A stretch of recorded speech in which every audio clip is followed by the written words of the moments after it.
Halo semuanya, selamat datang lagi. Kali ini kita akan membahas film berjudul Agak Lain, Menyalah Pantiku. Sejak awal film ini sudah memberi syarat bahwa kisah yang akan disajikan dipenuhi humor, nyeleneh, dan kejadian-kejadian tak terduga. Cerita berfokus pada Ben, Boris, Jagel, dan Oki yang kini berprofesi sebagai polisi. Sayangnya reputasi mereka sedang berada di titik terendah akibat sederet kesalahan saat bertugas. Ketika masa depan karir mereka berada di ujung tanduk, keempat sahabat itu memperoleh satu kesempatan terakhir untuk membuktikan bahwa mereka masih layak menjadi aparat penegak hukum. Misi tersebut mengharuskan mereka menyusup ke sebuah panti jompo untuk memburu seorang yang diduga berkaitan dengan kasus pembunuhan anak wali kota. Namun, bukan menjalankan operasi secara mulus, penyamaran itu justru berubah menjadi rentetan kejadian kacau, penuh salah paham, dan tingkah konyol yang membuat tugas serius mereka menjelma menjadi petualangan komedi yang tak masuk akal. Sebelum rahasia akhirnya terungkap, jangan lupa subscribe dan nyalakan loncengnya dulu supaya tidak ketinggalan pembahasan film terbaru lainnya.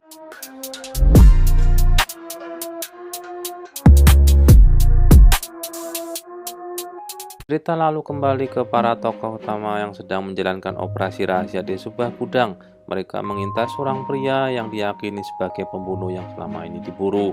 Seusai melakukan penyergapan dan terlibat perkelahian, mereka menganggap misi tersebut telah berakhir dengan sukses. Namun kenyataannya justru sebaliknya. Mereka ternyata salah sasaran dan menyerbu tempat yang tidak seharusnya. Goblok! Kesalahan memalukan itu membuat Komandan Aryo murka karena sebelumnya ia sudah memberitahu petunjuk lokasi yang benar. Ternyata orang yang mereka hajar adalah Wiryawan, seorang intel dari Polda yang sedang menyelidiki jaringan narkoba. Lebih parah lagi, pria tersebut merupakan keponakan Kapolres. Selama 2 tahun terakhir, Aryo telah berkali-kali memberi pendekar tugas untuk mengungkap pembunuhan Freddy, tetapi hasilnya selalu nihil. Kapolres pun kehilangan kesabaran. Untuk ketiga kalinya mereka dilaporkan atas pelanggaran etik. Aryo sendiri sudah kehabisan cara untuk membela anak buahnya. Keempat sahabat itu mulai menyadari bahwa nasib karir mereka benar-benar berada di ujung tanduk. Masing-masing kemudian mengungkapkan kegelisahannya. Jagel cemas memikirkan ibunya di kampung jika dirinya sampai kehilangan pekerjaan. Bene takut tidak mempunyai biaya kuliah sang adik. Oki resah karena istrinya akan segera melahirkan, sedangkan Boris sedang menghadapi proses perceraian yang melelahkan. Boris meminta maaf karena kemungkinan harus lebih lama tinggal bersama ketiga sahabatnya. Namun Jagel menenangkan dengan mengatakan bahwa beban yang dipikul Boris bukan hanya miliknya seorang, melainkan tanggung jawab mereka bersama. Perkataan itu membuat Boris merasa bersyukur masih memiliki teman-teman yang selalu mendukungnya. Keesokan harinya, Oki menemani Boris menghadiri sidang perceraian, sementara Jagel pergi menemui calon pembeli motornya. Dia terpaksa menjual kendaraan kesayangannya demi memenuhi kebutuhan sang ibu di kampung. Di pengadilan, Boris bertemu dengan putrinya, Aluna. Gadis kecil itu polos bertanya mengapa ayahnya tak pernah pulang. Boris pun menjawab bahwa dirinya sedang berusaha menangkap penjahat dan berjanji akan kembali ketika semuanya selesai. Setelah itu, Gina mengajak Boris berbicara secara pribadi. Ia mengungkapkan rencananya bekerja di Malaysia dan membawa Aluna ikut bersamanya. Boris langsung keberatan karena tak ingin berpisah dari putrinya. Namun Gina merasa Boris tak lagi bisa diandalkan untuk menafkahi anak mereka. Di sisi lain, Bene mendatangi kampus adiknya setelah dipanggil pihak dosen. Ia mendapat kabar bahwa biaya kuliah sang adik telah lama menunggak dan harus segera dibayarkan. Jika tidak, adiknya terancam tidak bisa melanjutkan perkuliahan. Bene kemudian mencoba meminjam uang kepada teman-temannya, tetapi semuanya sedang mengalami kesulitan. Jagel baru saja mengirim uang untuk ibunya, sementara Oki sedang mempersiapkan biaya persalinan istrinya. Pada akhirnya, Boris justru menyerahkan tabungan kepada Bene, meskipun uang itu awalnya disiapkan untuk membayar pengacara. Keesokan harinya, Aryo melapor kepada Kapolres mengenai temuan sebuah brosur dan jas hujan yang diduga berkaitan dengan pelaku pembunuhan. Berdasarkan petunjuk tersebut, Aryo menduga pelaku bersembunyi di sebuah panti jompo meski identitasnya masih belum diketahui. Kapolres memerintahkan agar penyelidikan dilakukan dari dalam melalui operasi penyamaran. Aryo lalu mencoba memohon agar laporan etik terhadap Bene, Boris, Jagel, Jekyll dan Oki dibatalkan. Namun Kapolres menolak karena kasus pembunuhan anak wali kota dianggap terlalu penting untuk dipertaruhkan. Cerita kemudian berpindah ke Panti Jompo milik Bu Linda. 3 orang lebih dulu datang untuk melamar pekerjaan, tetapi semuanya ditolak karena jawaban-jawaban mereka dianggap tidak meyakinkan oleh Linda. Salah satu pelamar bernama Samsul bercerita kepada 4 sahabat itu mengenai pengalaman anehnya saat diwawancarai. Dari situlah mereka mengetahui bahwa Linda adalah orang Batak bermarga Raja Guguk.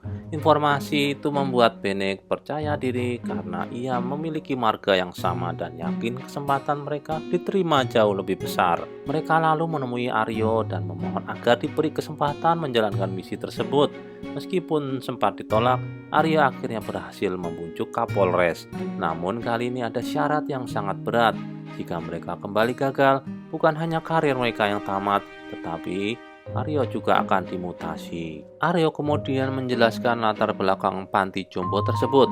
Tempat itu telah berdiri selama 15 tahun dan menampung puluhan lansia. Panti itu didirikan oleh Linda setelah kedua orang tuanya meninggal sebagai cara untuk mengobati rasa kehilangannya. Misi mereka sederhana tetapi beresiko besar, yakni mengumpulkan sebanyak mungkin informasi mengenai pembunuhan Freddy. Pelaku bisa saja siapapun, mulai dari penghuni, perawat, hingga petugas di panti tersebut.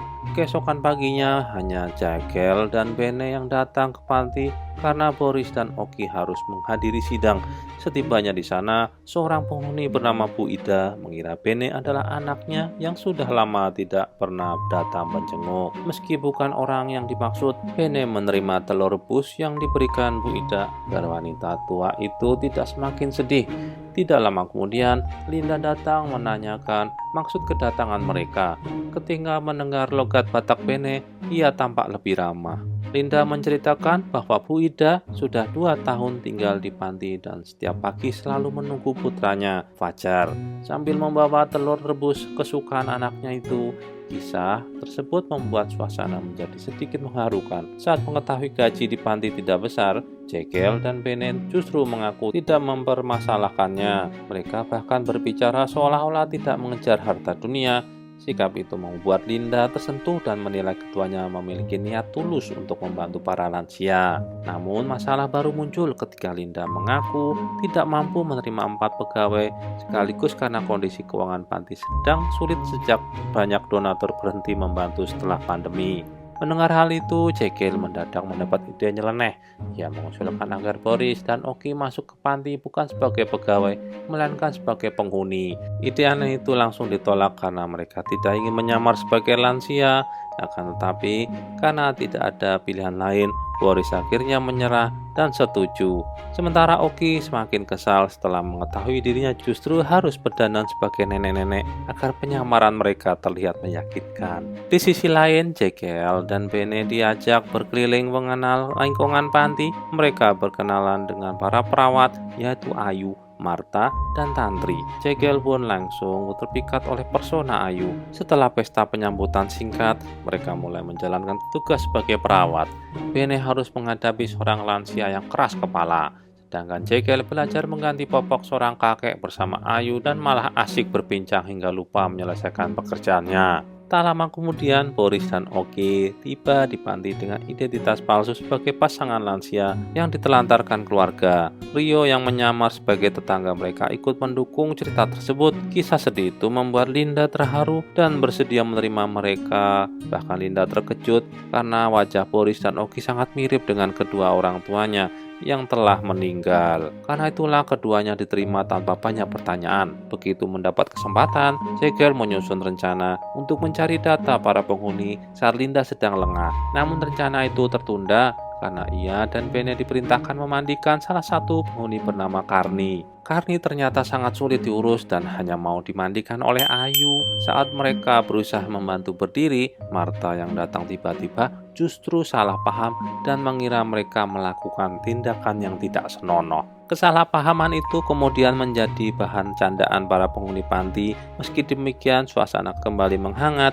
ketika para lansia saling menguatkan dan berbagi cerita tentang ketakutan menghadapi masa tua. Darso pun memberikan semangat kepada Acim bahwa menjadi tua, sakit atau membutuhkan bantuan orang lain bukan berarti hidup telah kehilangan makna.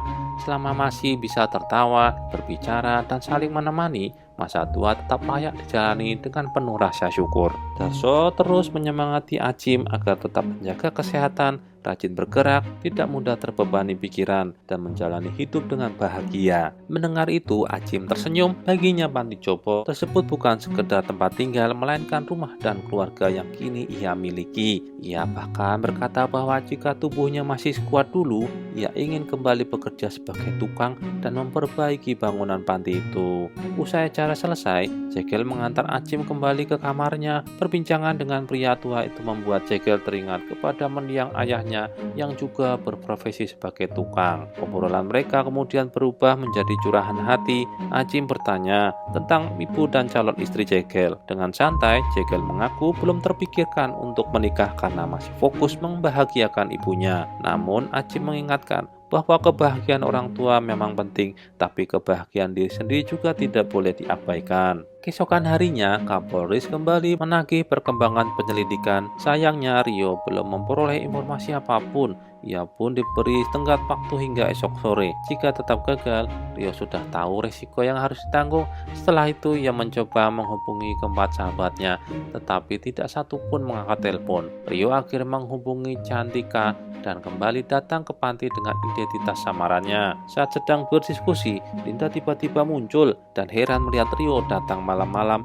padahal sebelumnya mengaku akan pindah ke Lampung. Rio pun cepat mencari alasan dengan mengatakan dirinya sedang membantu teman bekerja sebelum benar-benar berangkat. Setelah Linda pergi, Rio mengingatkan bahwa mereka harus segera mengumpulkan informasi. Ia meminta keempatnya mencari arsip penghuni panti secepat mungkin.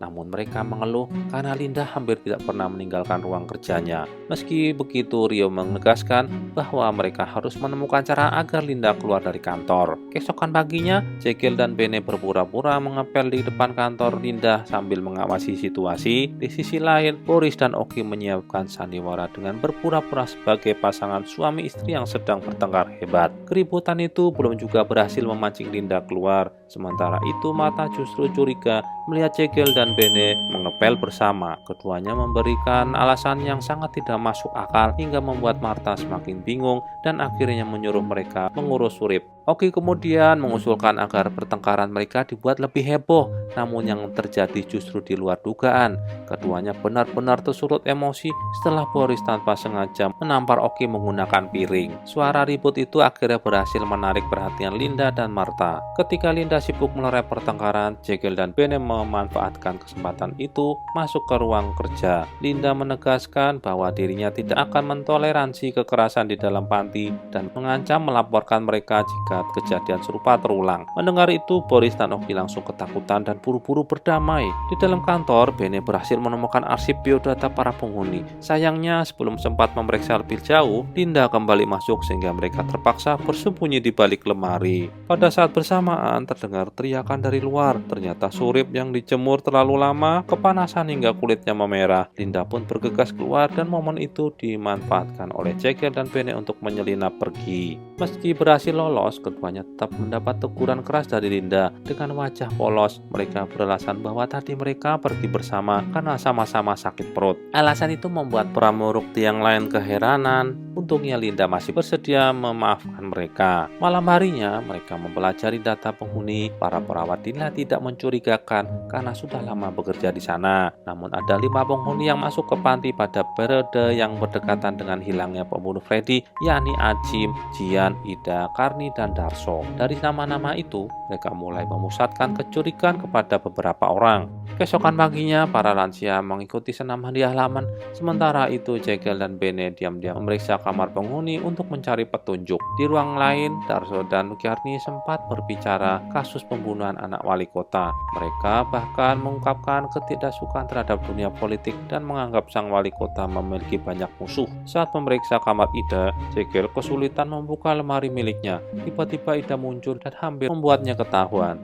Beruntung, wanita itu memang mengalami gangguan penglihatan. Ketika melaporkan hasil penyelidikan kepada Rio, mereka menganggap Ida tidak mungkin menjadi pelaku karena seorang perempuan dan juga buta. Namun Rio justru mengingatkan agar tidak terburu-buru mengambil kesimpulan.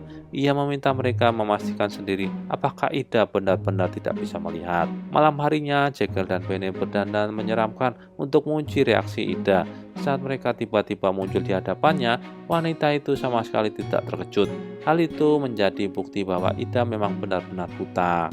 Namun sebelum pergi, aksi mereka malah dipergoki Linda dan perawat hingga berakhir dengan pukulan bertubi-tubi.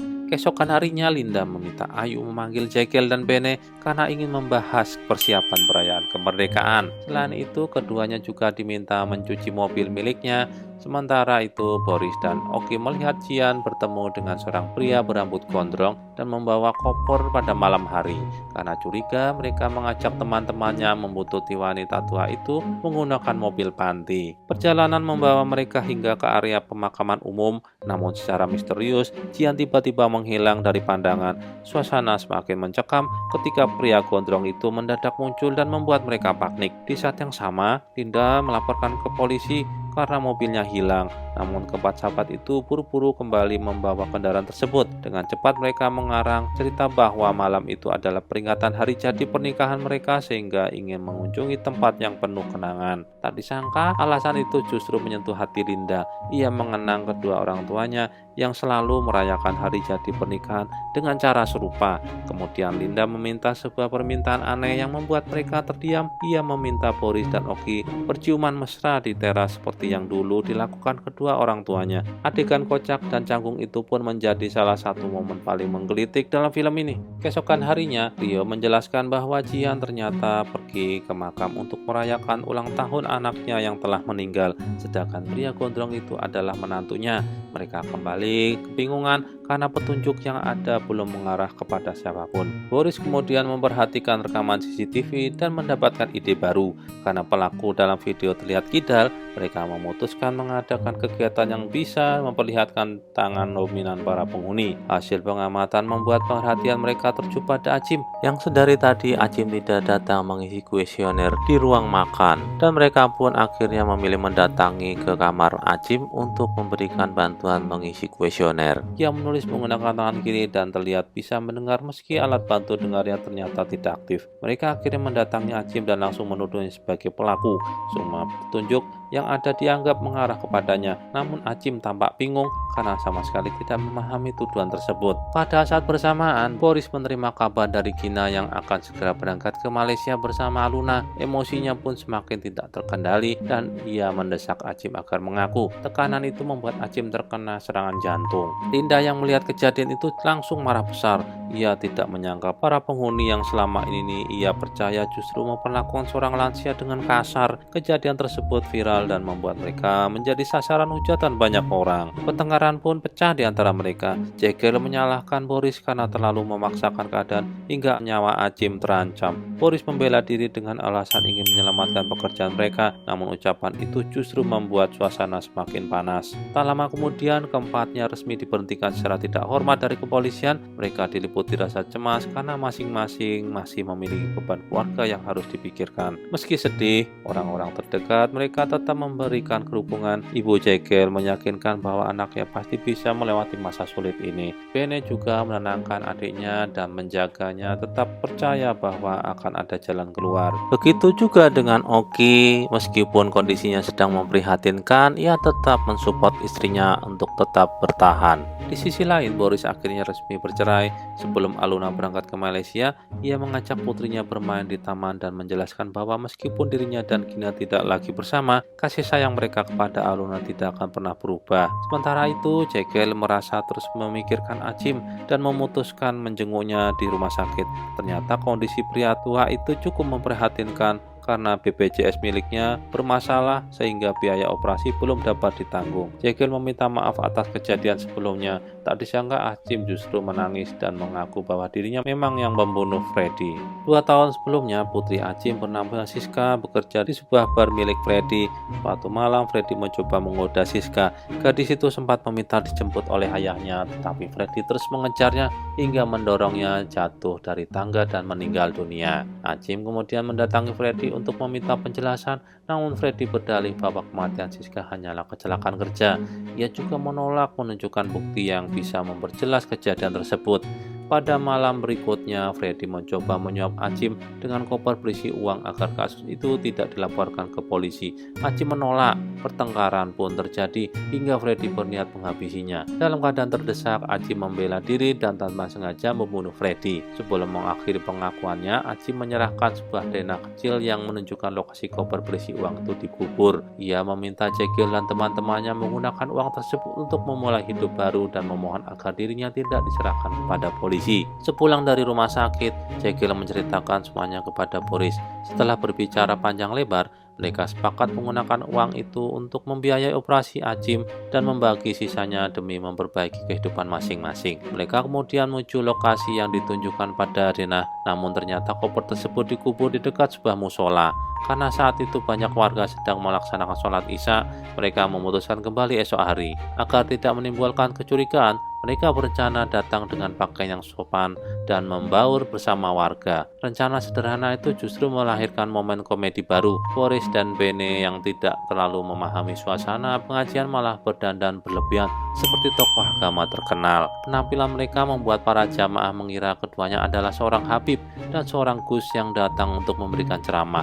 Situasi semakin tidak terkendali ketika Boris berpura-pura berbicara menggunakan bahasa Arab. Karena terlanjur dianggap ulama, Bene akhirnya diminta memberikan tausiah di depan para jamaah dengan bantuan catatan yang dikirim Oki. Ia menyampaikan materi tentang halal dan haram yang ternyata sangat relevan dengan keadaan mereka. Setelah para jamaah pulang, mereka menggali tanah dan berhasil menemukan koper tersebut. Keempat sahabat itu kemudian kembali ke rumah sakit untuk menemui Acim dan memberitahu bahwa uang tersebut akan digunakan demi biaya operasinya. Namun takdir berkata lain. Tidak lama kemudian, Acim menghembuskan nafas terakhirnya. Kepergiannya membuat mereka semua terpukul. Boris akhirnya berubah pikiran. Ia merasa tidak pantas menggunakan uang yang berasal dari peristiwa kelam itu untuk kepentingan pribadi. Karena itu mereka memutuskan menyerahkan seluruh uang tersebut kepada Linda demi kelangsungan panti dan mewujudkan cita-cita Acim. Awalnya Linda menolak, tetapi akhirnya ia menerima dengan suatu syarat. Ia ingin keempatnya ikut membantu mengurus panti jompo itu.